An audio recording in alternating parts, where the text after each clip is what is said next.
One of the things we're going to do today is really focus on the toward in the title of the book, Toward a Social Psychoanalysis. And in terms of format, we're going to try to keep our remarks to 45 or 50 minutes and leave a goodly, almost half of the program to Q&A. We're really thrilled, as I said, to be here with Section 9, where we feel like we share a commitment to psychoanalysis and social activism. So it's just the group that we want to think with about the towards and where to go. And Lara has been so kind to join us today. So we're going to start by doing each of us doing introductions. Then Marianna and I will each talk for about 10 minutes each about the book. And then in another 10 minutes all around, Lara, Marianna, and I will talk about what we think about when we're thinking about towards where social psychoanalysis might be going. And then we'll open it up to you, and Lara has kindly chosen to facilitate. Lara is an unbelievable facilitator, unbelievable, as you will see. So, all right, so I'm going to start with by introducing myself a little more. My pronouns are she, her, and again, speaking my pronouns also in the beginning was, I don't know exactly why I was doing it, but actually at a town hall Division 39 meeting, it became very clear to me why I need to do it, because at that meeting, a lot of our gender non-conforming queer members talked about how they were the only ones using the pronouns, and again, important act of solidarity. I'm white, I'm cisgendered, I'm Jewish, I'm currently upper middle class, although I rose from a downwardly mobile middle class position as I was growing up, and heterosexual. I've had a long, wonderful history with Section 9. I think Section 9 started in 2000. I think Rachel Peltz and Neil Altman were the they founded the section, and they asked me pretty soon after that to become the chair of education and training myself. And we started then the work of learning about and creating a social psychoanalysis that was sensitive to gender, race, class, and other power hierarchies, and focused on challenging the cultural oppressions that were operative in those areas. Our historically pretty much all white and now older group, I feel, has been blessed and enriched by new generations and a more multiracial membership, and soon to be a more multiracial board. Thank you to Carter and others for that. So I'm excited, this is a little towards, but I'm excited to work cross-racially, and also as a white person, I want to continue to work with our white members on interrogating the intersections of whiteness and class positions and how they play out in our field and our work, which I feel does speak to the current moment. This is the work for me of the current moment. Less than 3 weeks ago, an anti-government, Trumpist, white supremacist insurrection nearly succeeded in a fascist takeover by the still entrenched fascists in our government. So, and meantime, the failures of neoliberalism have never been more evident than in this pandemic that's killed 400,000 and counting, and as always, impacting Black and brown people disproportionately. So I'm a white neoliberal subject in an, in some ways, anti-neoliberal profession. And it feels to me like there's a societal chance right now to fight neoliberalism and begin to build a culture of repair. And I hope to be part of that. And I wanted to shout out, having spoken about the reparations work we've been doing, to Chris Schmidt and Carnella Gordon-Brown, my sisters in that Section 9 reparations work. So, Marianna. Hi, everyone. Thank you for joining us. My name's Marianna. I am speaking to you from occupied land, stolen from white colonists from the Massachusetts people, currently known as Cambridge, Massachusetts. And in doing the land acknowledgement, I also want to lift up the words of Lara Sheehi, who wrote so beautifully in the introduction to a recent issue of Studies in Gender, in Gender and Sexuality about the imperative for this acknowledgement. And I just want to quote her here. She writes, "This acknowledgement is necessary in any space, an ethical imperative toward recentering what is displaced while actively decentering what insists on the displacement, in this case, a normative psychoanalysis." So those are Lara's words, and I'm very grateful to her for that framing, especially at the outset of a discussion like the one we hope to have today. So I am a white, cisgender, able-bodied woman, upper middle class, from a politically left family. Grandparents descended on one side from my grandparents on one side were Greek immigrants to the US. On the other side, my grandparents descended from white settler colonists from England and Jewish immigrants from Eastern Europe. Prior to becoming a clinical psychologist, I worked in community organizing. And I bring that lens to my work here. I think in setting a bit more of the context, as Lynne did, in thinking about a social psychoanalysis, at its core, it's about naming history and non-negotiable truths. And again, that term non-negotiable truths, I want to acknowledge, Lara. I think you're the one who I first heard using that, and I find that so crucial right now. And so just to take this moment, I think to further set some of the context here, to practice, as Lynne was doing earlier, about naming the context and the history in which this particular gathering is situated, which begins with the genocide of Indigenous people and the enslavement of Black people, the afterlife of which is an ongoing genocide. The ongoing violence and denial of humanity of transgender and gender non-binary people, and against people and families trying to enter this country. We have domestic and foreign policies that promote Islamophobia and heteropatriarchy, among so many other forms of oppression. An environmental crisis that poses the most immediate threats to working class people and Black, Indigenous, and people of color. And as Lynne was saying, over the last 4 years, a descent into a fascist state. And, I think many of us hope that we are transitioning to one that will not promote the same agenda of extreme violence, and yet also have no illusions as to the violence that still lives very much out in the open, and within the neoliberal economic agenda promoted by this administration also lies very much at the surface. And so to build a little bit upon what Lynne was saying, that we live in a culture and an economy in which responsibility for care has been abdicated in healthcare, media, any meaningful kind of social safety net, abdicated to private industries. This is something that, Lynne's book speaks directly to, and for anybody taking notes, part 3, I think she does a beautiful job of laying that out. This is a political economy that disavows how interdependency and the disavowal of interdependency, it's wishful thinking on my part, affects our psyches, our relationships, and creates really a toxic fantasy of what it means to be human, that is at best exhausting and at worst deadly. And so, and as Lynne, I think, is very careful to note, this is a fantasy with which far too many white clinicians in particular are willing to collude, and do so every day in their clinical work, and in their teaching and in the other work.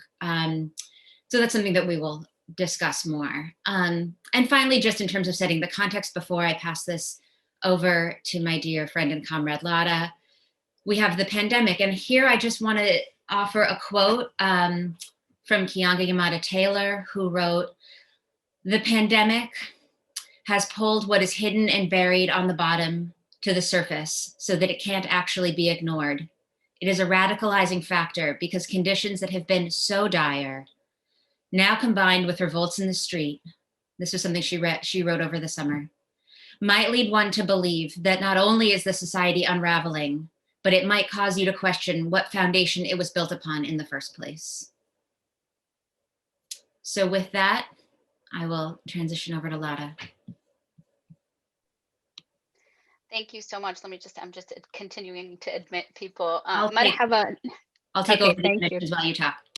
Thank you. مرحبا بالكل وأهلا وسهلا. أنا اسمي لارا شيحة. Welcome everybody to our event. My name is Lara Sheehi, or anglicized way of saying that is Lara Sheehi. Both work. I am going to, after alerting you to where we're coming, which seems much more important in disembodied space here, that I'm on the land of the indigenous people, the Pamunkey tribe, what is now Williamsburg, Virginia.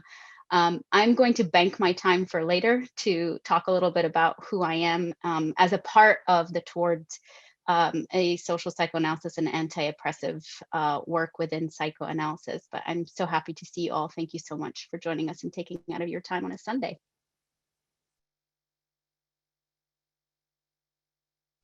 Thanks so much, Lara and Marianna. So now we're going to talk a bit about the book. So I'll speak for a bit and then Marianna will speak. So first, I really, again, want to just emphasize the influence on the book of Section 9, of the people in Section 9 and the work that we did together. And I've dedicated the book to Section 9. It was Nancy Hollander's idea to do the book, so I'm very grateful to her for that. It was also her idea to think about working with one of our younger colleagues, and I'm super grateful for that idea because it was just a complete pleasure to work with Marianna. And if you have not read her introduction to the book, you really need to because it is fantastic. Donna Basson offered one of her wonderful photos for the cover, and I think it's beautiful. And one of the things that Marianna did was really to help with this towards in pointing the way to the next generation's thinking. Also, I dedicated the book to the work of Reflective Spaces, Material Places in Boston, a group of us that started in different iterations, but we started about 5 years ago. And I've just learned so much from working with you, Natasha Holmes, Chakira, and Sarah Diet, Sarah Moon, wonderful, Deborah Choate, wonderful people, many of whom are Section 9 members as well. And I continue to learn always from my former mentee, Lara Sheehi, and my current mentee, Sharla Malamed. So I feel incredibly blessed to have so many wonderful voices around me that all contribute to my thinking and my writing.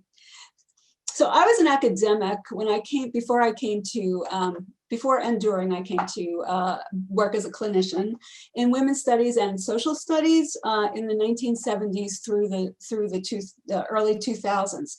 And a lot of the influence in the book really comes from outside of the field of psychoanalysis through the ideology critique offered by queer theory, by class theory, by critical race theory, by second and third wave feminists, especially psychoanalytically oriented feminist theory, Jessica Benjamin, Adrienne Harris, Muriel Dimon, Virginia Goldner are among those who really influenced my work. And Gramsci and Marxist-inspired cultural studies, which I have been following avidly since the 1970s when I, as a child of popular culture moment, couldn't stand the work of the Frankfurt School on popular culture and was lucky enough to find Stuart Hall's Gramsci-inspired work in cultural theory. So these are all of the things that influence how I came to think of the things that I'm now going to talk about, particularly central concept of the book, which is what I've called normative unconscious processes. So I think the first moment where I wrote about this without having the term really for it was in the mid-90s when I encountered a paper that had an extended vignette with a male therapist and a male analyst and a female patient. And in reading that paper, it was very clear to me that the patient's autonomy strivings were consistently being ignored in favor of her dependency strivings. And our desirability to a heterosexual desirability to males. So the split binary of normative gender socialization with regard to who holds autonomy and who holds connection seemed to me in reading this paper to be unconsciously reinforced by the clinician, even as the patient was clearly trying to break free of the binary. Then other papers started appearing in the late 90s and early 2000s, papers by Neil Altman, Melanie Souchet, Kim Leary, that described enactments in which oppressive cultural norms showed up in clinical work. So what I tried to do was always, I think this is just so incredibly important, which is why we started the way we started, always be thinking about the larger historical context, how we got where we are, and that includes cultural structures like the oppressive hierarchies of class, race, sex, and gender. And what I wanted to, I think my contribution, what I wanted to do is try to understand how these oppressive structures are lived. Idiosyncratically, to be sure, you know, even if you know a patient's gender, race, class, sexual location, it doesn't mean you're going to know how these things get enacted and from their particular familial and intergenerational context, it will be different. But there are some broad psychic cultural patterns, some normative transferences. For example, of broad cultural patterns, a drift particularly in neoliberal times, toward defensive autonomy, becoming normative in middle-class culture, and as well as affecting other populations, middle-class white culture. So living the effects of these hierarchies begins with how we're socialized and what we're given love and approval for in terms of our identity performances.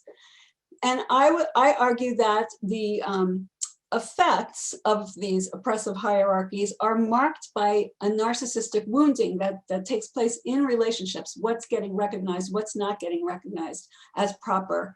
And then a splitting of human capacities like autonomy and connection in that previous example that get gendered, raced, classed in accord with prevailing norms, and then lived out with others in relational repetition compulsions, including in the clinic.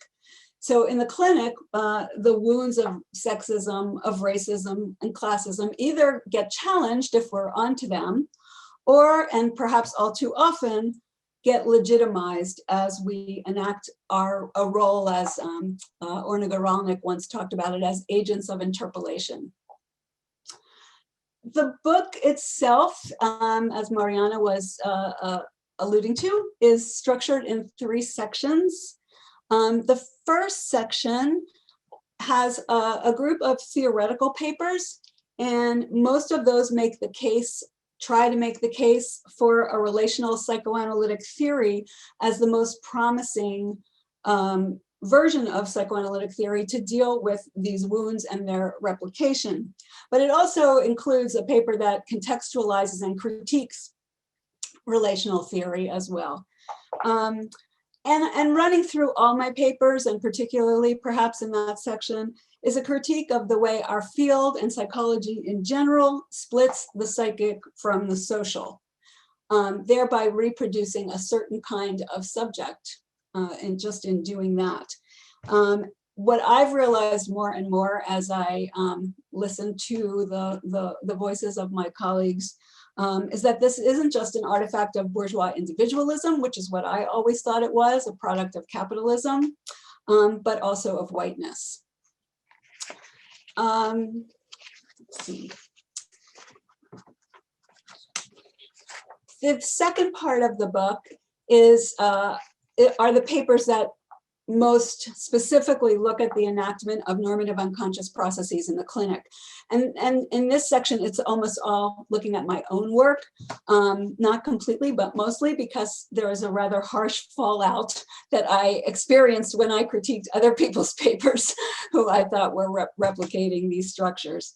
So in those papers, I try to deconstruct the cultural hierarchies that are marking my work, things that I don't always become conscious of until after or later in the treatment when an enactment has taken place over a longer period of time. For example, in a case where I was working with an Asian American patient, the ways that the frame and technique enabled me to hide from my own gender traumas and inflict some on him, and to hide in my whiteness from particular intergenerational vulnerabilities like the effects on me of anti-Semitism. And now in the third section, as Marianna was pointing to, those papers are all on the psychic effects of neoliberalism, particularly the increasing shaming of vulnerability and the denial of interdependence, the defense of autonomy that's prized in this culture, in white culture, and the attempts to optimize everything which characterizes the entrepreneurial self. And again, my other colleagues have done really wonderful work on this. Nancy Hollander, Rachel Peltz, and Neil Altman talking about the manic society, all put me on to this. And then reading, again, reading outside the field, which I can't stress the importance of for me, like works like Richard Sennett's book on the new capitalism, where he talked about processes that started in the late 70s, early 80s of outsourcing and privatization and the increasing disposability of particular populations. So I think I'm going to leave it there, and then we can come back into more detail in the Q&A if that's where you want to go. So Marianna. Thank you, Lynn. So I will speak briefly here to offer sort of what Lynn and I have talked about as sort of being the core principles of the work that she's outlining in the book. And in many ways, I think the conceptualization of social psychoanalysis that is described in great depth in the book also has many, many overlaps with Lara Sheehi's formulation of an anti-oppressive psychoanalysis. And I know that she's going to be speaking in more detail about that. And so here I will just quickly name some of these core principles, perhaps to offer a bit of a frame. So at its core, a social psychoanalysis is both anti-racist and anti-capitalist. And those are obviously incredibly large principles, which I think deserve an enormous amount of elaboration. And so I will just continue to list them, but my hope is that we can further dive into those in the discussion. A social psychoanalysis engages in an intersectional analysis of subjectivity and relationality with a focus on power relations, which are essential, I think, to any kind of intersectional analysis. A core principle is it's about context, history, and working to become aware of the way in which both synchronous and diachronous social relations are being enacted all the time in both the patient and the therapist and the therapeutic relationship. The focus of the work is beyond 1 or 2 generations. It incorporates an analysis of what ghosts and ancestors are in the room and how are they interacting with each other, both those of the patient and of the therapist. It involves a consciousness of the field's tendency to reproduce sovereign subjects. So to hear what's being said as pointing both to the individual and into the social system in which individuals live. It includes an interrogation of the normativity of theories and practices. So how are the theories and practices which currently constitute a normative psychoanalysis, how do they reproduce heteronormativity, white supremacy, and economic oppression? And how are these normative processes unconsciously reproduced, as Lynn has said, in our cells, our clinical dyads, our institutions? So it's a multi-layer analysis. Understanding that our culture demands the destruction of the links between the psychic and the social, which is, again, all too evident in normative psychoanalysis. Understanding the gravitational pull in white people to stay in the center. When thinking about what divides the self, understanding the social forces that are at work in our inner conflicts. And as Lynn was saying, with this grounding in relational psychoanalysis, I think appreciating the way in which it honors vulnerability and interdependence and also carries major, major shortcomings. and an ethic of disillusionment. And this is something that Lynne speaks to, I think, in the last chapter, which is a stance that for people who occupy positions of power, this ethic of disillusionment requires a continual effort to maintain, rather than lapse into complacency, to maintain a commitment to always be choosing to see the abuses of power around us and in us, and to know, and I think this is really important, to know that not seeing is a choice. And finally, embedded in all of this, to rebel against the impossible expectation that clinicians treat social problems as though they are individual problems with individual solutions. Thanks, Marianna. Do you want to talk at all about working on the book? I could, but I think I'd rather leave time for Lara to speak and have more time for the Q&A. If anybody has questions, feel free to back channel me. Okay. But I really want to leave time for other folks. Well, you're actually on again because it's your turn now to talk about the toward. I'm back. Hi. All right. So the purpose, as Lynne was saying, of this discussion is the toward of social psychoanalysis, and it invokes a forward momentum, and I think a sense of movement that is felt among all of you who are participating here today. And my hope is that that's something that we can collectively think about together and use the discussion to further formulate in what direction is this forward momentum going, and how can we both sort of implement this clinically, institutionally, socially, politically. So I just want to start by saying that when we think about toward a social psychoanalysis, for me, there are two primary things that come up. The first is that to the extent that a social psychoanalysis involves holding and integrating the psychic and the social with history, ancestors, and the political and economic systems in which we all live and breathe, and to the extent that it involves truly seeing and feeling clinical practice and activism as inextricably linked, that there is in fact no separation between the two, to this extent, I think that it is being lived and breathed and practiced in many ways by Black and Indigenous and clinicians of color every day. So in this particular domain, the toward is speaking to and about white clinicians. So I want to be really specific about that. From my position as a white woman, I read Lynne's work as a call to action for white clinicians to understand how these links are attacked in ourselves and how we then perpetuate the attacks on those links in our clinical work and with our patients, and how whiteness itself functions, how whiteness functions in ourselves among white clinicians to kill off parts of the mind and the self, and how we as white people can make whiteness analyzable in our clinical work and in our personal lives. So the toward to me speaks to that, and that is in large part due to my positionality as a white person, but that's something that is important that I hear and hold in the work. Another area that comes up for me in the toward, and this is, I would be very eager to hear from folks in the group. It may be that I don't have my ear to the ground in the right places right now, but another area where I really hear movement in the toward, I think is a hope that there's movement, is around the urgency to expand the frame in which normative psychoanalysis conceptualizes children and clinical work with children and families. Lynne speaks to her work with adult patients, and I'm eager to hear more about how these concepts are applied to clinical work with children and families. Erica Berman in the UK looks at the impacts of neoliberalism in child subject formation, particularly as it's promoted in the field of developmental psychology, and how notions of progress, both in people and places, are saturated with colonialism, capitalism, and white supremacy.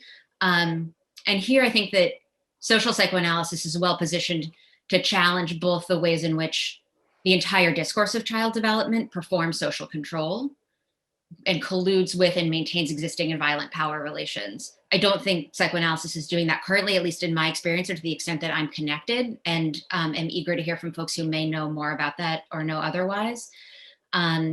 And I think a social psychoanalysis is really well positioned to better formulate how the disavowal of dependency needs, as mandated by a white neoliberal political economy, by a white supremacist neoliberal political economy, shows up in the social and political registers among children. And for white children in particular, how and onto whom are these dependency needs projected, and with what potential for social and physical violence. So Those are two domains in which I hear forward momentum in the toward, and there I will pass it along to Lara. I'm going to go next, and I'll pass it. Sorry, I pass it to Lynne. We're building towards Lara. You could look at it like that, because it's true.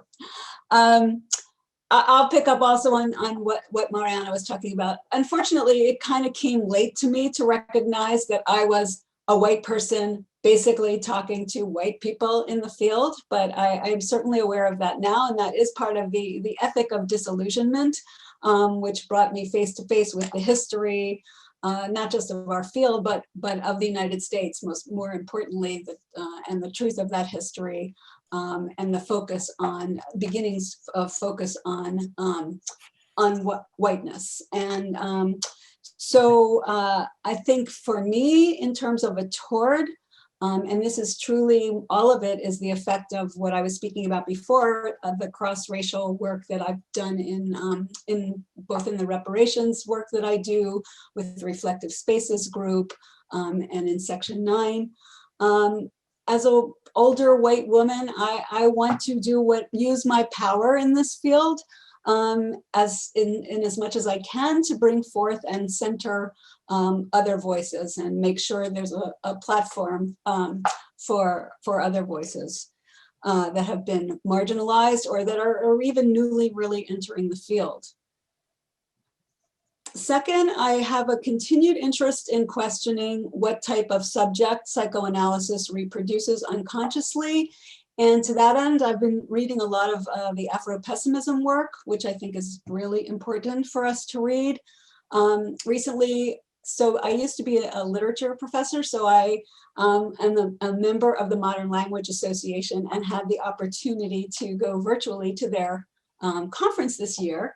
And in one of the panels that I went to, the BIPOC speakers, David Marriott, Michelle Stevens, Sheldon George, and Calvin Warren were speaking about the Eurocentric subject of psychoanalysis. And they spoke about how that subject embodies the psychic structure, which they saw variously, depending on who was speaking, as psychotic, neurotic, or perverted. It's a subject that's just basically destroying the earth, and that others blackness as non-human. So I see the toward in part in understanding that and bringing that into our clinical work in addressing whiteness in the clinic. I've been listening to our own, like, this is just so weird, our own insurance company, the APAIT, has been putting on these programs where they are centering BIPOC psychologists. And in one of them, they're all been wonderful, but one of them, Janet Helms, talked about what she called white heterosexual male privilege, WHMP, pronounced as WIMP, which I thought captured the dialectical nature of the disorder, and how all the symptoms that we suffer from comes from WHMP. I thought also very important in the toward. Another group I've been attending, Join the Reckoning, which I would really love to see more folks attend, because there were only 12 folks at the last meeting. It's a BIPOC-centered group of psychologists and social workers who want to change training, how training proceeds because of the incredible harm that it's done to BIPOC folks. And in that group, the participants agreed that it's going to be a BIPOC-centered project to change these training programs. I had the opportunity to do one of these talks in England at the Relational School, and the two people who facilitated that, Feluke Taylor and Robert Downs, have written this amazing paper, which I'm not allowed anymore to send out, but as soon as they give me the green light, I will, on reimagining curriculum. So these are some of the kinds of things that I've been thinking about, working with my RSMP group this year on using their paper to imagine an anti-racist and decolonialized curriculum. I think that our institutes, I'm looking forward to changes happening there. Recently read Rosanna and Chandra and Julie's paper on secret society. It's an incredibly important paper of the kinds of things that go on in our institutes. And I have asked our anti-racist task force, which I'm on at my institute, to work with that paper. So thank you. I see you on my screen. You're on my screen. And hopefully with others, including Lara, I would like to be thinking about drawing on all these voices, how we can deconstruct the technique and the theory that we've been working with to deconstruct the whiteness as well as all of the other things. Back in the 90s and early 2000s, a lot of feminist psychoanalysts deconstructed psychoanalytic theory and technique around its misogyny, its heterosexism, and now it needs to be done again. And I think one thing I would say that I would not like to see social psychoanalysis go towards, and I have heard this, I have heard papers given on that are about working with marginalized communities, white people working with marginalized communities, where the technique and the theory of psychoanalysis are not questioned at all, as if like it's just fine to be inflicting this theory on, and it's wonderful that we can inflict this theory on poor people. So that's really a place I'd like to not see social psychoanalysis go. And I will stop there and introduce Lara, because Lara has taken us to another place. I recently heard her give an incredible talk on anti-oppressive practice. And that's where I think we need to go. So Lara, take it. Thank you so much. I really appreciate you inviting me into this conversation with you. And what I will say is that I'm not as clean as they are. My obscenities are quite known across the board. So just a heads up. I also want to name that, we're talking about a conversation. And I think it's really important for me to name, especially for my Black, Indigenous, and other siblings of color in the room, that I'm consensually engaged in this conversation. And that's a really important naming, because I think this is a consensual process with two white women who I have a relationship with, who I trust. And this is an ongoing negotiated process. It's out of my own luxury of position that I can do this and do so and feel able to do so. And I say that because I think sometimes it ends up being an expectation. And this is how white supremacy works. It demands to be seen and heard when it wants to. And I'm using ableist terms of seen and heard on purpose, because that's what white supremacy does. And it's not an entitlement, right? And I think this is a starting point for us to talk about my own engagement in this. So I want to talk about my toward, and Lynne and Marianna both very generously sort of signaled to it. And this is something that I've been thinking about quite a lot. And to me, a commitment to social psychoanalysis is a commitment to anti-oppressive work. At one point, I was using decolonial, and I do decolonial work because I work in Palestine and I work with Palestinians. But I'd stopped calling it decolonial because decolonial means, at its heart, a land back project. And I'm not sure that all of us are committed to land back or are quite there yet. So I use anti-oppressive to distinguish that, decolonial being potentially a part of that, but I think it's really important, the specificity of the language that we use and what we actually mean by it. And like I said, I've been working on this to what it means in action and praxis. That's really important to me. It's not performative or abstract, and certainly not an abusive theory, which we often see. And think about how Marianna, when she was talking about the core principles, mentioned as in some ways it's contextualization. And to what I think of, we're using psychoanalytic theory, a reorientation to the reality principle, or I would say material reality. I mean, we have these concepts available to us. Thank you, Marxists. In its most simple starting point, I would say locating oneself, right? Again, contextualization is also a commitment to not disavow, right? Material reality. This can mean different things, To me, it includes a land acknowledgement. And like I said, a land back, a commitment to land back, what Yang and Tuck sort of remind us, it's not a metaphor. When we talk about land acknowledgements and a commitment to decolonization, these things are not metaphorical, but our theory is so seductive and beautiful in its seduction. And so I think a lot of times we stay there. But it is important, a naming of salient identities that interact with these structures of power and tend to replicate this seduction by virtue constitutively of what they are. So as you noticed, when I started with an Arabic greeting, and I pronounced my name correctly, Lara Sheehi. That has been an ongoing process of locating myself. I came to the United States for graduate school and immediately started sort of saying my name in a way that would comfort everybody else and allow everybody else to pronounce it. And then I thought to myself, but I know how to say my name. I don't actually have to mispronounce my name, right? But it's a process of inculcation and being sort of brought into these processes.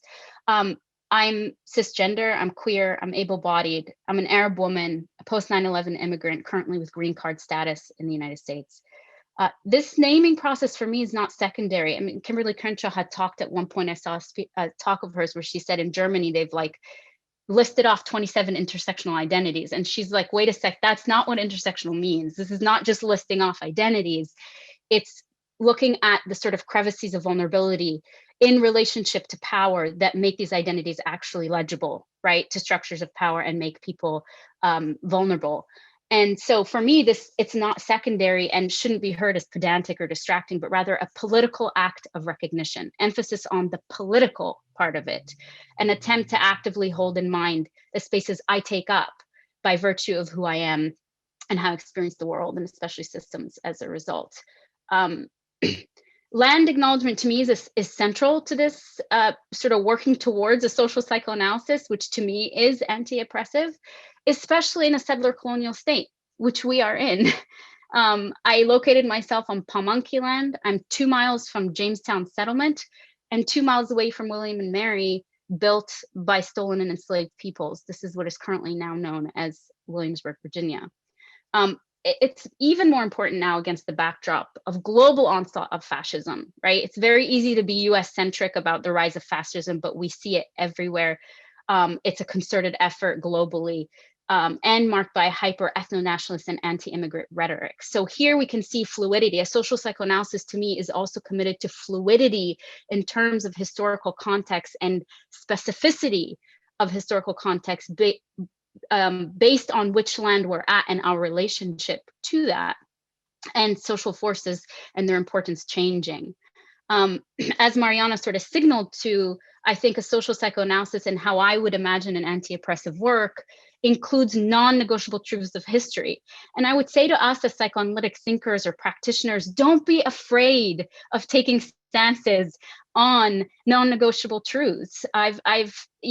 We're afraid of splits for obvious reasons, but to my mind, splitting forfeits its pathology when we're talking about oppression and oppressive violence. It is no longer pathological. And I think if we don't take a stance under the sort of guise of neutrality or, taking a sort of not wanting to take a position to hold an open mind, we miss a real important piece of material reality.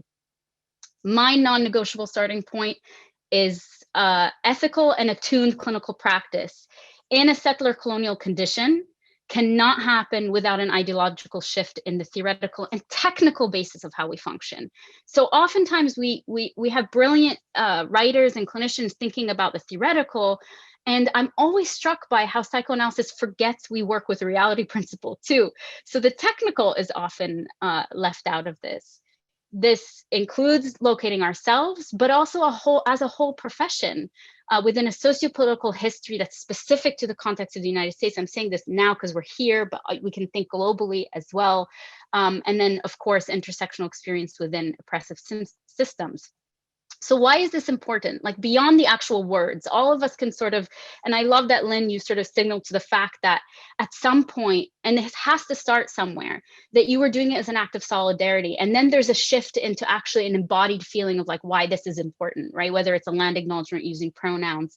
And so I'd like to say why I think this is important to do this work beyond just the wording of it, or what might be performative, is that positioning ourselves becomes central in psychology with its eugenicist nature, right? And the harm it inflicts on folks, especially when we're practicing within a colonial framework or a settler colonial framework.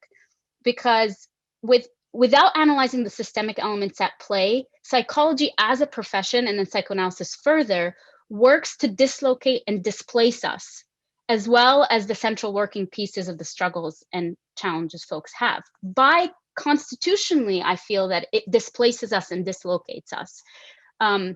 Specifically, as Marianna and Lynne have both sort of mentioned, and in Lynne's writing, of course, I feel like it refocuses on the individual encounter, one that falls on fault lines that work in service of capitalism, briefly, profit over people, neoliberal subjectivity, meaning, we're agentic within the confines of the free market, usually meaning that subjectivity is tied up in that, but it's sold as free, right? We're free individuals, but of course it's named by the market, and in service of imperial power, which shores up systems of power, including the centrality of the United States and other imperial powers that inflict wrecking effects of the human, the non-human, climate, everything. Imperial power is involved in this. And our profession is imperious, right?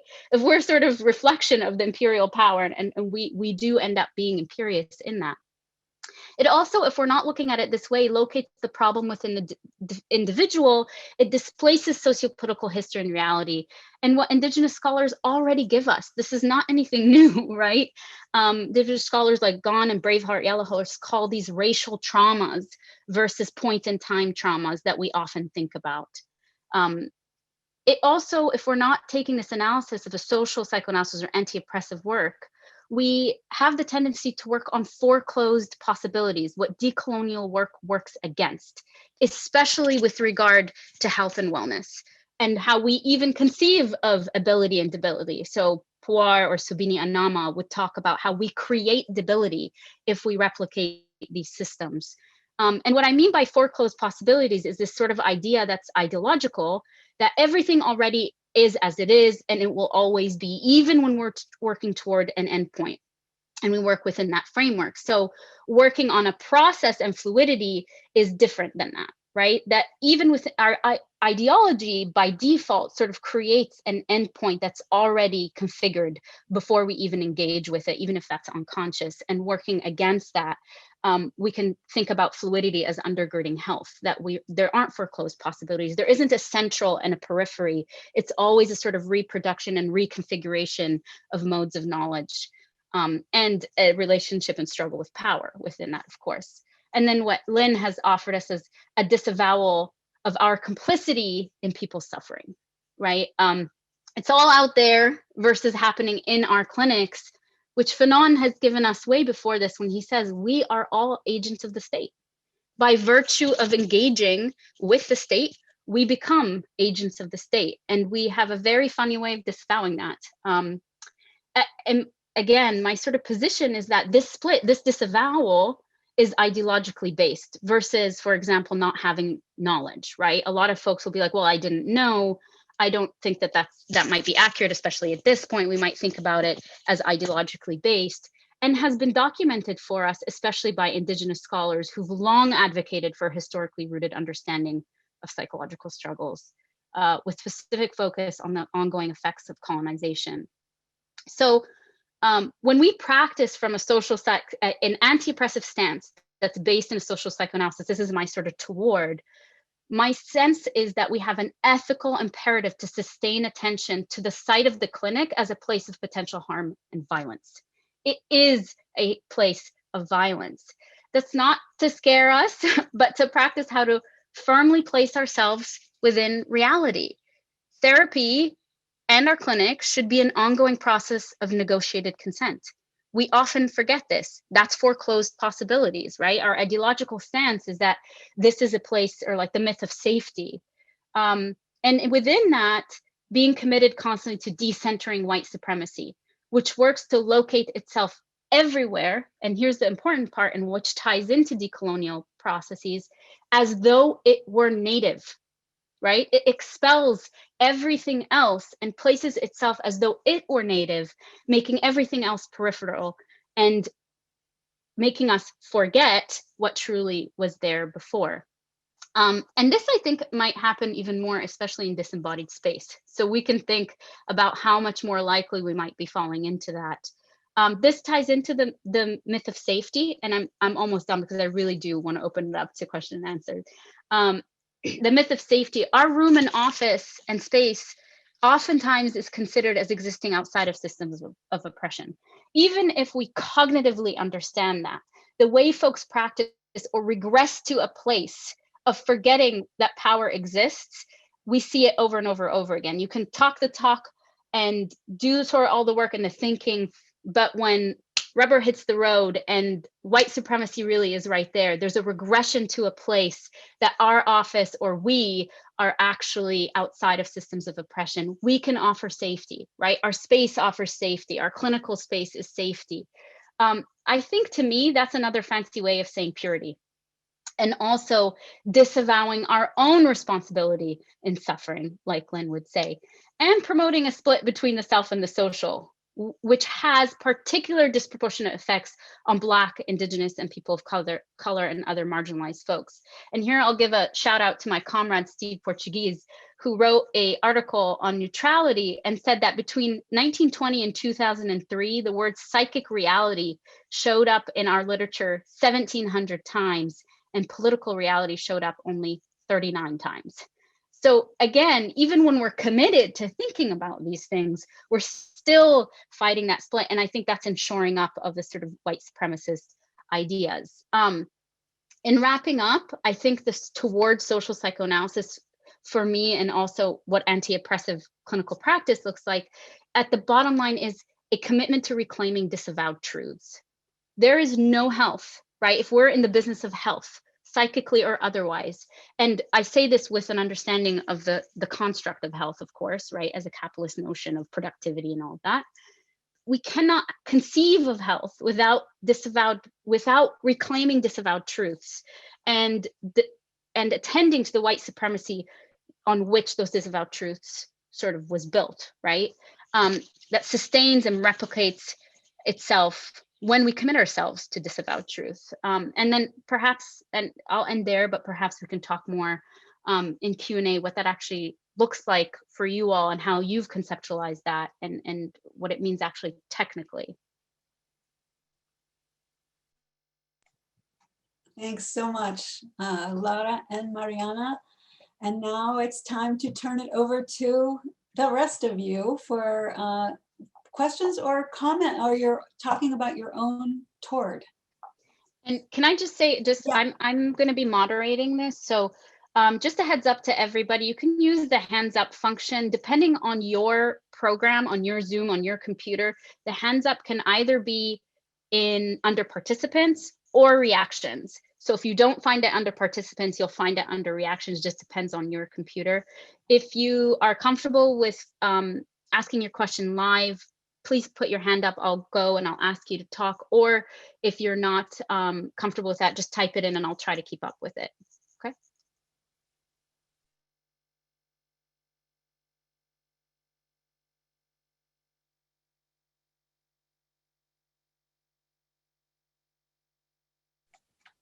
Carlos, go ahead.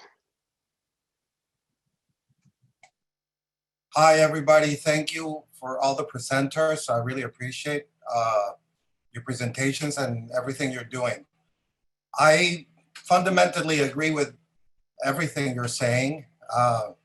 That sense, to me, you're preaching to the choir. So, anyways, but I have a question, which is the technical part, right? Because I have read Lynne Layton's papers, and I don't really necessarily see a change in technique, even in the examples she gives. I mean, it is about thinking about, you will think about, let's say, power structures that inhere the dyad, a whole bunch of things that probably more traditional psychoanalysts would not think as being integral to the analysis. But then when it comes to the technique, I don't really see a change in any ways, in the sense of free association, listening to the patient, asking questions, probably this sense that, well, unless you're a really old school psychoanalyst, feeling that when you interpret, you're not coming from a place of absolute truth, but offering a perspective where you might be right, you might be wrong, the meanings are negotiated in some way. So I don't necessarily see a change in technique, but a way, it may be in a way of thinking, definitely, right? That's one thing. I think that the thinking of the anti-oppressive, anti-colonial, the way you've presented it, psychoanalysis, is more of an admonition, right? Of like being careful of how you can replicate power structures within the dyad, how can you hurt the patient, etc. I agree with that. So it's kind of like it has a negative element, right? It's something like, well, you have to be aware of these things. But when it comes to a positivity, like, does it then tell us something else that we're not doing as analysts? That would be my question, because it starts to sound to me a little pedagogical. You see, like in the sense like, well, are we then as analysts there just to teach the patient? It's a form of pedagogy of the oppressed, psychoanalysis. And if we think that it's some form of pedagogy, are we not ultimately replicating, the same kinds of silencing that, let's say, poor people have been gone through, because we're trying to teach the other something. We're trying to tell them, well, you are oppressed under capitalism. Oh, you think this is what is happening, but that's ultimately an expression of your subjectivity being the product of neoliberalism, et cetera, a form of teaching. I have seen therapists who do that. It becomes like they start lecturing the patients, like this is, or you see it on social media. This is what you should do.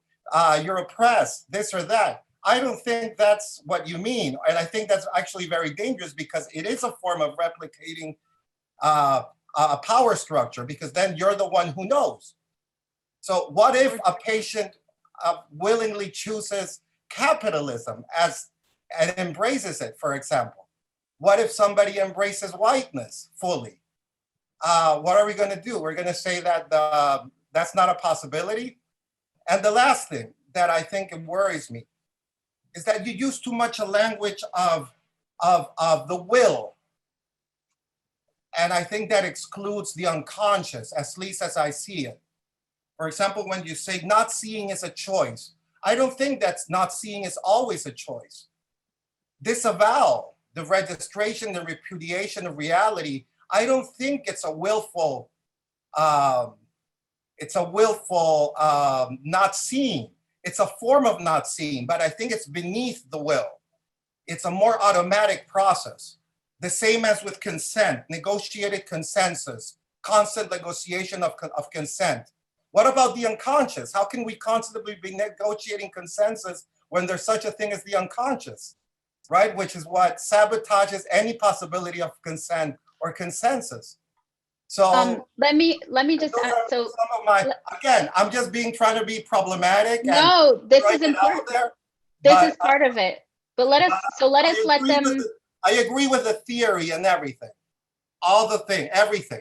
But my concerns are at the level then of the specific, of the praxis and of the clinic, not outside or at the clinic. Got it. Let's open it up. Yeah, go ahead.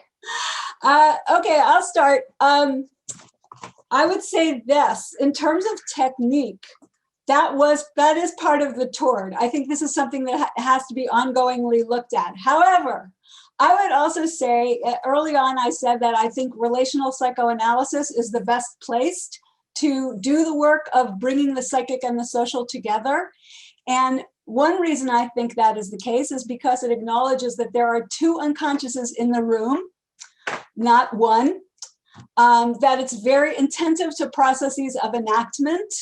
When I first started training, these things were not around. So you're probably a lot younger than I am and see some of these things as, oh, well, that's just what psychoanalysts do. I will add that I went to a program last week just to be as a contrast that was held by the Freud Museum, where somebody was critiquing the relational work, and the way she was talking about neutrality and the problems with things like empathy that these stupid Americans, think is so important, and self-disclosure and all that, to me was what you're saying. It was like, we can just use this same technique. We don't have to acknowledge that we're actually a subject in the room with our own social locations and our unconscious. And to me, that's really different in terms of technique. She was speaking as if we ought to be able to leave all of our ego, whatever, at the door and just be this kind of neutral. And to me, that's ridiculous. That is not possible, and it will inflict harm. So that would be my response.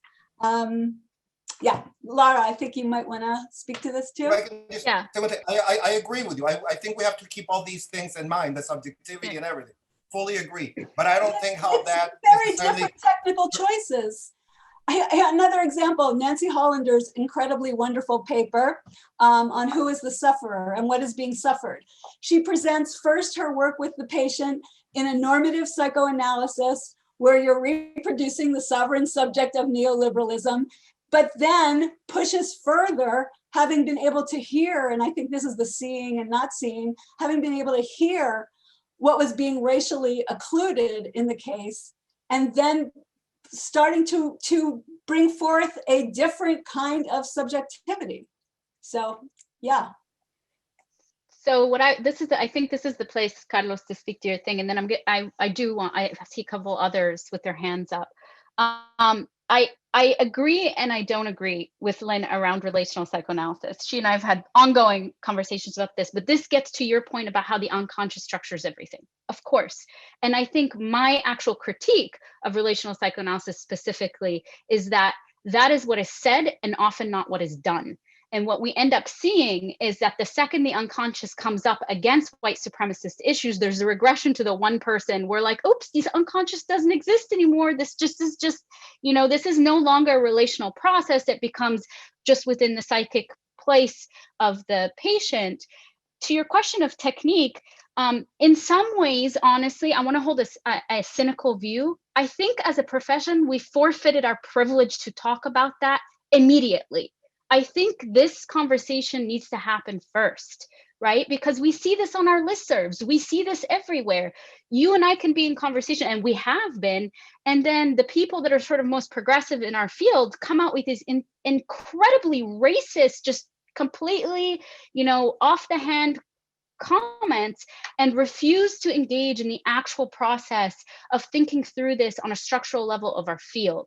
So I think part of what we're doing in conversation is saying, of course, there's more there and there's technical, but the real truth and the tragedy of psychoanalysis for me is that we're kind of still here. We're kind of still having this fucking conversation, right? Like, just to begin with, to say, hey, white supremacy is still here. No, you're not, immune to it just because you're an analyst. Psychoanalysis offers liberatory potential. That's why I'm here as a person of color.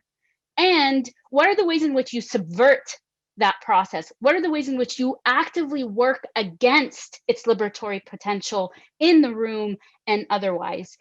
A small technical thing that I do is I name the unconscious process. Of course, I'm going to be implicated in this.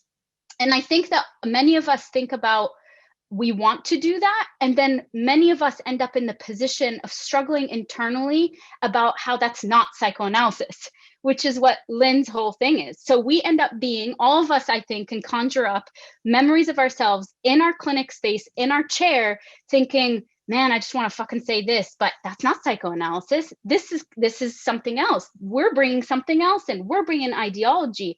The technical piece is, guess what? It's all psychoanalysis. It's all political. It's always in the room, and it's our responsibility to own that piece of it, right? There's so much more to say, but I see a lot of hands up, so let me get to that. Jody Leader, you were next. Thank you. Thank you. This has been incredibly refreshing. So this isn't a question so much as a comment. Thank you. Thank you. Thank you. I'm an activist. I'm a racial justice activist, and I guess I'm a psychoanalyst too. And they felt so separate for so long. And I am integrating with Lynne Layton's help. She's been my mentor for a long time and trying to do some stuff at the Institute. But I so appreciate the social location, the naming things. I have to say, I don't know if anybody else in the audience feels this way, but I don't have the facility of words and language and the theory and, at the tips of my tongue. So it takes me a while to process. And so I have this feeling of like emotionally in my gut, really jiving with so much of what's been spoken of, but at the same time, like it feels overwhelming. And I have to listen to the recording 4 times to catch up, and it's easier for me to think, oh, I'm not good enough, not smart enough, not clever enough. So I just wanted to put that out there because maybe other people felt that way too, but that's it. Anyway, thank you. Thank you. Did Marianna or Lynn want to say something to that?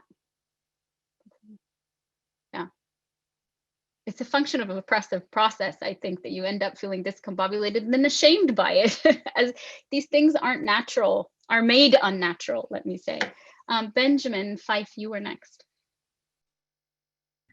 I have a number of questions that run through my head, but I think the one that I want to ask that just has highest priority for me has to do with this question of child practice that Lynn brought up as a kind of missing place. And I think it's this question about, Lara, what you mean when you talk about safety and sort of the fantasy of the consulting room as a safe space. And I think it's a question about technique, which is like when you bring up this question of safety, I think this gets maybe in conversation with what Carlos was bringing up. Is it that we're holding something internal about the potential of the consulting room to not be a safe space, or are we naming that early on in some way, in a way that I think Carlos was cautioning might be pedagogical? And I think it is maybe particularly acute for me as someone who works with children, where a big piece of the work, probably as it is for many people who work with adults too, but maybe the pressures are different, is to lower anxiety enough in order that something can be represented, and sometimes to be in some ways, especially with kids in the foster system, holding some role of being what a child has been deprived of, kind of in the moment as development is going on. I think Toni Heinemann has written a bit about this in her work around developing a home within. So I guess long question short, the question is, when you think about safety, particularly in its technical implications in working with kids, or maybe working with very vulnerable patients, are you talking about something that technically you're holding internally as a possibility of the clinic being an unsafe place, or are you naming that in more external ways? Marianna, do you want to take this since you were talking about the children? Sure, yeah. And then I think, Lara, if you want to jump in after. I appreciate your question, and I think that there's a potential possibly for a sort of a false conflate. To understand, and I really love the way Lara conceptualizes this notion of safety and the illusion or the fantasy that as a clinician you may somehow be immune from enacting the social violence that permeates everything around us. And I think when we think about safety and work with children, it's really not all that different from our work with adults. It's holding open the possibility that the relationship in which you engage with this child, yes, it is paramount in your work to create a space in which they feel most able to express and engage in, through symbolic play or whatever means you're using, what is felt so deeply and experienced.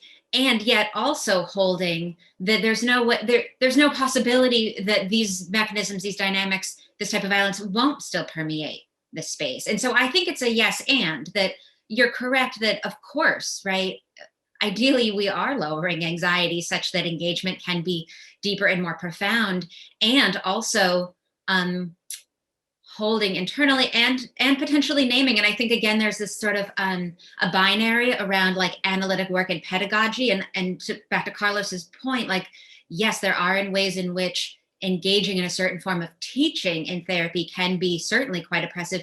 And yet there are also ways that we might creatively think about how it is in fact quite analytic to engage in an exploration of these ideas and how they are showing up in our lives, in our patients' lives, and in the therapeutic work that we're engaging in. And so I think that's true. It's just as true with children. And I think we fail often to conceptualize the social and political register of children. And I think that's a massive oversight among child clinicians, and that I really hope can be more fully explored.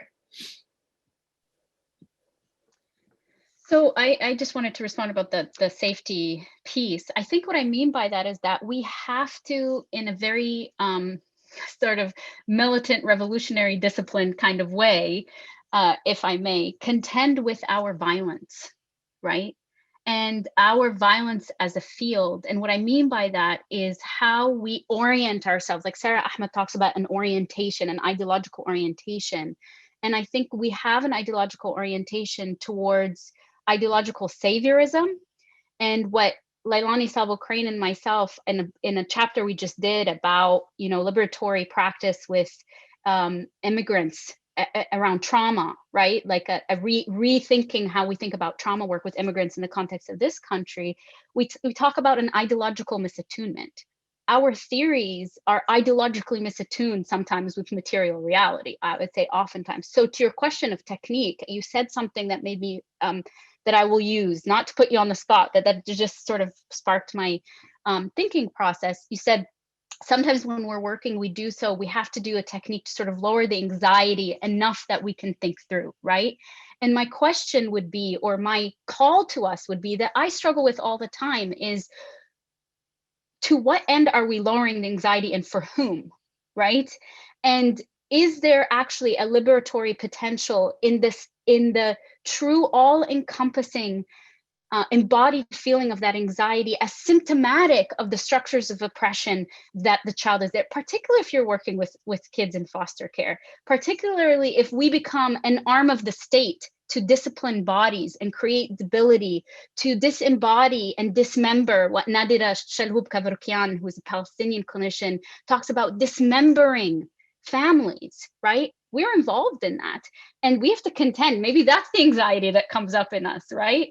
Of contending with that. Everything is ideological. I'll give one more example from Palestine. So there are, of course, we know NGOs, right, go in and sort of international aid come in, and 100% of the mental health aid in Palestine comes from international, and I'd say occupied Palestine, not 1948 borders of what is now known as Israel, right?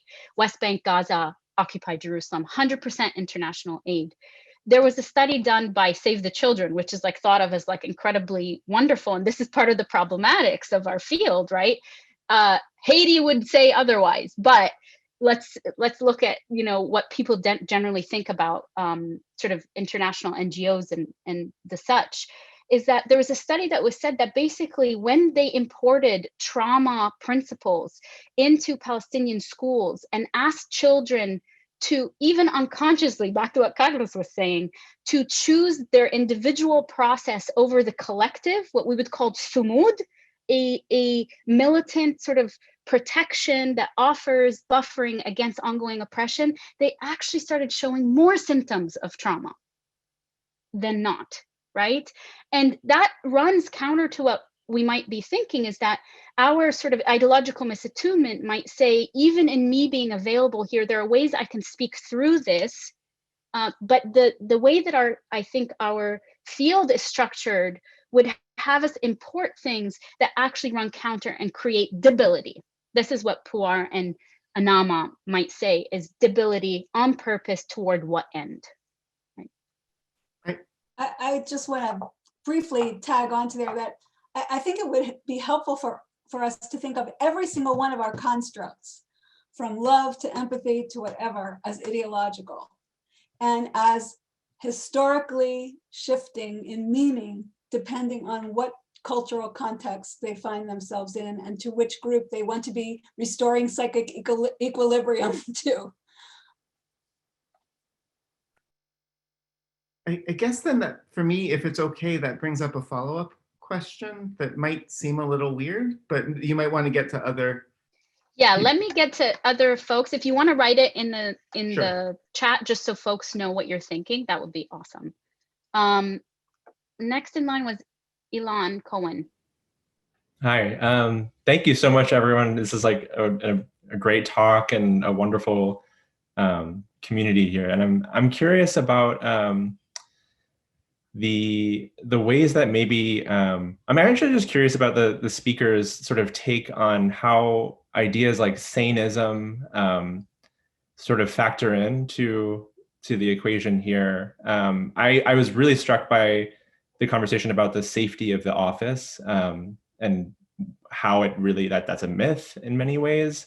And I find that in my training experiences, I'm a student, I'm encountering a lot of people who report on having traumatic experiences in psychiatric institutions, and that's something that concerns me a lot.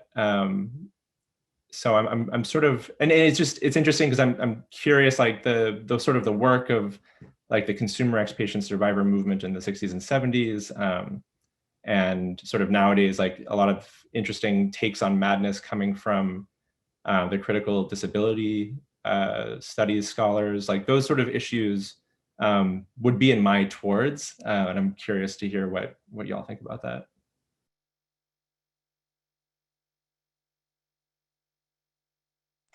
So I actually think I missed, did you say sadism or saneism? Saneism, Okay. S-A-N, yeah. I don't know that. Could you say more about what saneism is? Yeah, I think in like the sort of, I've encountered it in, or among like critical disability theorists, talking about the ways that, and this, the idea does resonate in a lot of ways with a social psychoanalytic kind of critical approach, but then it diverts from it in other ways that I'm sort of struggling to make sense of as I navigate these worlds. But it's sort of, generally speaking, like the ways that people not considered sane according to normative standards are devalued in society and then oppressed.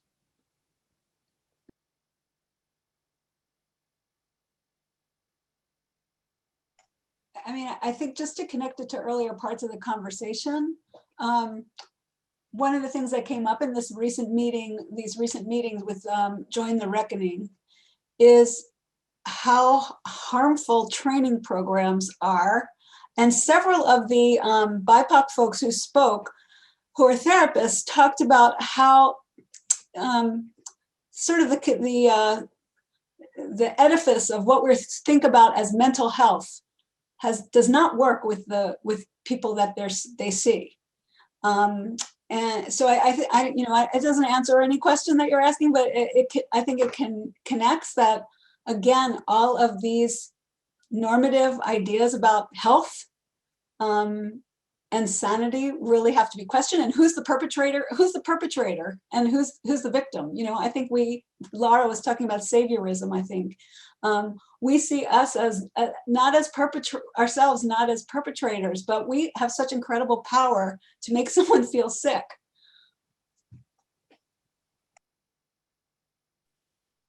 I love that you're bringing this up, Elon, because ableism is a part of white supremacy. We often think about white supremacy as engaging just race. And I don't say just as in like, oh, that's so small, right? But we forget that ability and ableism is built into this. And I think that's what you're calling in. What is really interesting about this is like, this is the way our field excises radical elements of itself and cannibalizes into the space where we're like constantly trying to recalibrate to a normative process, right? So Deleuze and Guattari wrote the Anti-Oedipus, and they were part of the anti-psychiatry movement that specifically took this up. Guattari has a book called Chaosophy that talks about schizophrenics as actually being the most in tune with reality, and that all of us are reoriented towards normativity and therefore seeing them as sick. Part of an annihilatory anxiety that we have about what it means to be normative. I have been reading a lot more in conjunction with thinking about anti-oppressive work, what you're talking about, disability and critical race theory, that Subini Anama, Ansi Anama, this is what I started bringing up. And she talks about this very much from a space of how we're implicated in a carceral state, from pedagogy to helping professions, how we normalize and replicate the surveillance of certain bodies over others. And that also means how abledness becomes a part of surveilling mental health and mental health issues, and who is constituted as a threat and who's not. It's not very far for us to look back at 2 weeks ago, what happened at the Capitol, right? It's not that there's a lot of semantics about, is it a coup, is it not a coup?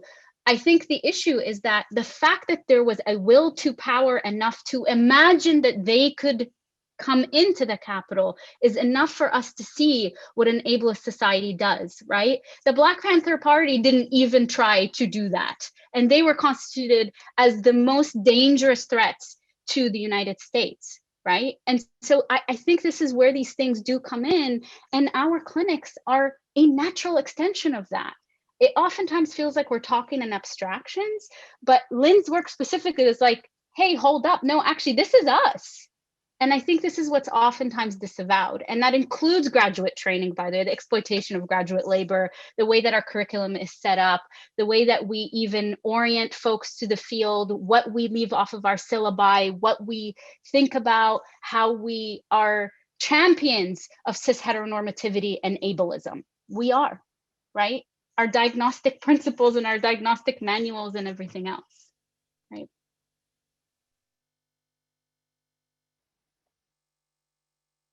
I think we probably have time for one more.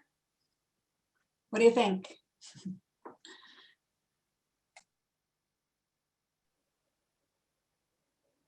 Maybe just before we take one more, I just want to acknowledge what's happening in the chat, because I'm not sure that everybody is watching it, but it sounds like there's a lot of energy and interest in continuing this conversation, which is one of the goals that we had coming into this. And so I just want to say, before we get into the last question, that there's very much an organizing wish at work, I think, in this conversation. And I'm glad to know that that's resonating with folks in the audience, and that Carter has talked about using Section 9 in our platforms for continuing this conversation. And so I just want to put that out there, that that's something that we'll be thinking about, and welcome folks' suggestions, ideas about how to organize more conversations moving forward.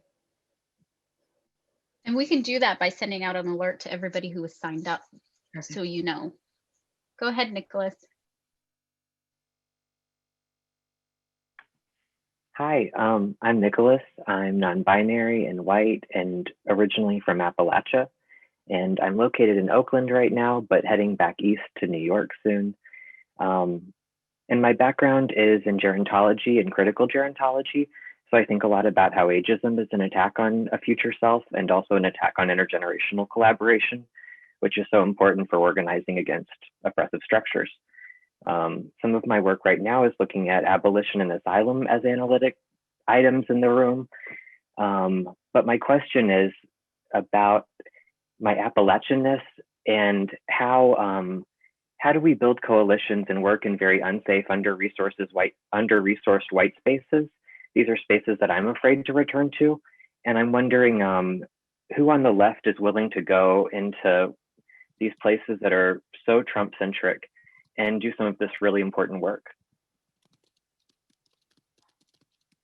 That's it.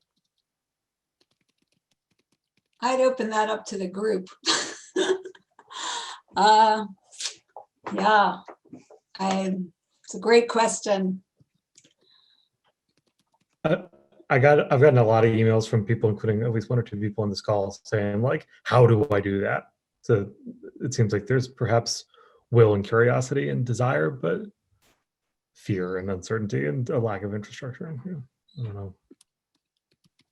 My immediate thought to that is that I think that that entry point is a step too far for me, because I think that we're not then looking at the conditions that created the possibility for those communities to sort of take up this binary of sort of being that don't link their analysis, their very real concerns about access, about oppression, about class. This is class antagonism, but it's very rarely connected to a class analysis, right? And those are the conditions of the United States. And so our role, I see, is at least, and perhaps this is linear, thinking linearly, but I can't go beyond that right now because the threat of fascism is just too oppressive and real, right?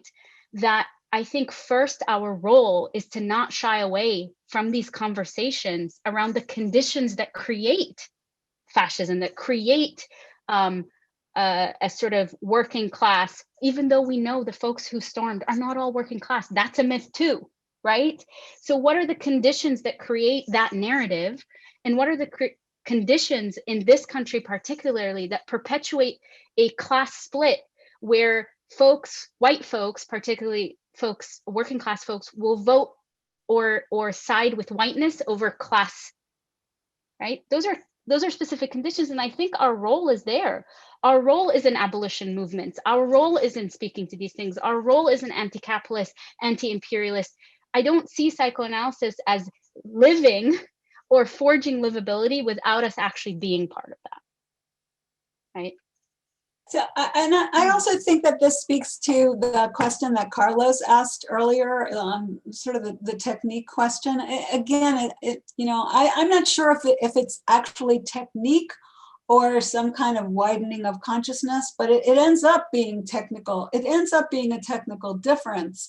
If you're actually thinking about whiteness and class and the intersections in the current conjuncture of race and class, you will ask different questions in the clinic. You will hear different things coming from conscious and unconscious. So,